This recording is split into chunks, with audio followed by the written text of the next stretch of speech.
ஹாஸ்டல்ல வந்து ட்ரெஸ்ஸு எல்லாமே ஃபுட்டு எல்லாமே எங்களுக்கு கரெக்டா பண்ணுவோம். பட் நீங்க மென்டலி ஹெல்த்தியா இருந்தீங்களா அந்த டைம்ல? மென்டலினா எனக்கு அந்த ஏக்கம் இருக்குங்க மேடம். எல்லா ஹாஸ்டல்லையும் எல்லா குழந்தைகளுக்கும் அம்மா அப்பா இல்லாத குழந்தைகளுக்கு ஒரு ஏக்கம் இருக்கும். நமக்கு அம்மா அப்பா இல்லையே, ஏன்னா நார்மலா பேரண்ட்ஸ் இருக்கிறவங்களோட படிக்கும்போது அவங்களோட பிஹேவியர்லாம் பார்க்கும்போது நமக்கு கஷ்டமா தானங்க மேடம் இருக்கும். அவங்களாம் அவங்க அம்மா அப்பா. எனக்கு இந்த இடத்துல ஒரு கேள்வி கேட்டே ஆகணும்ப்பா. நிறைய பேர் வசதியா இருக்கிறவங்க அவங்க வீட்டு பிள்ளைங்களோட பிறந்தனால இந்த மாதிரி ஆதரவில்லாத பிள்ளைகள் இருக்கக்கூடிய ஹாஸ்டல்ல வந்து செலிப்ரேட் பண்ணுவாங்க. எனக்கு அதுல கொஞ்சம் அது சரியா தப்பா அப்படின்ற கேள்வி ரொம்ப நாளாவே இருக்கும்.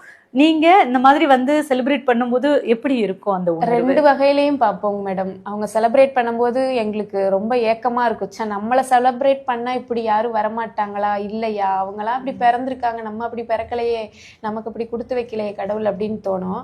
இன்னொரு வகையில என்னன்னா, அவங்களுக்கு பிறந்தநாள் கொண்டாடுறது மூலியமா நமக்கு நல்ல சாப்பாடு கிடைக்குது, அது ஒரு ப்ளஸ் பாயிண்ட் தானங்க மேடம்.